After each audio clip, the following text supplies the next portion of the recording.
Bonjour à tous et bienvenue dans ce nouvel épisode de la Sagesse des Écritures. Je suis très heureux de vous retrouver une nouvelle fois cette semaine pour aujourd'hui vous partager un épisode de la vie de Gédéon qui était fils de Joas et qui a rencontré un ange et on va lire la conversation qu'il a eue avec cet ange-là. Gédéon battait du froment au pressoir pour le mettre à l'abri de Madian, Madian qui était à l'époque l'ennemi du peuple d'Israël. L'ange de l'Éternel lui apparut et lui dit « L'Éternel est avec toi, vaillant héros ». Et directement au verset 15, Gédéon lui dit « Ah mon Seigneur, avec quoi délivrai-je Israël? Voici ma famille est la plus pauvre en Manassé, et je suis le plus petit de la maison de mon père. » Et donc c'est intéressant, encore une fois, la manière dont on a tendance à se voir et la manière dont Dieu nous voit. Gédéon se voyait d'une manière très terre-à-terre, en fait, il se voyait d'une manière temporelle, où il voyait que dans sa famille, en fait, ils étaient pauvres, et que lui-même était le plus petit de toute sa famille.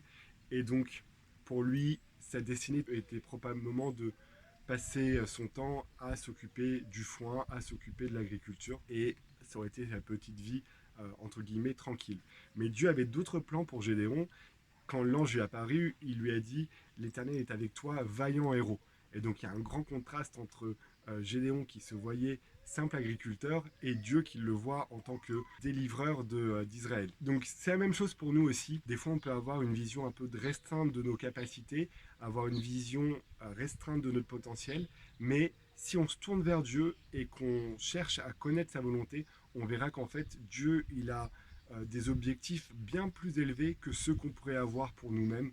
Et on a tous en nous la capacité de devenir des vaillants héros, que ce soit pour notre famille, pour nos amis, pour la société. On a tous la capacité d'être des personnes exceptionnelles qui feront des choses exceptionnelles à partir du moment où on fait confiance à Dieu. Et un peu dans la suite de Juge 6, on a la recommandation que l'ange donne à Gédéon pour se préparer à délivrer Israël. Et en fait, la première recommandation qu'il lui donne, c'est d'aller détruire les faux dieux qu'il y avait dans la maison de son père et de construire un autel pour l'Éternel pour faire des sacrifices. Et en fait, ce qui est intéressant, c'est que voilà, dans les grandes choses qu'on voudra accomplir, la première de toutes les choses qu'on doit faire, c'est de s'assurer que dans notre vie, on n'est pas détourné par des faux dieux, qu'on n'est pas détourné par l'argent, par le matérialisme, par la popularité, par le pouvoir, mais qu'en fait, on cherche à adorer Dieu.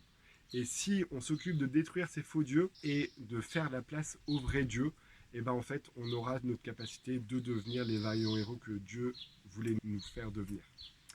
Donc voilà, j'espère que cette petite pensée vous a plu.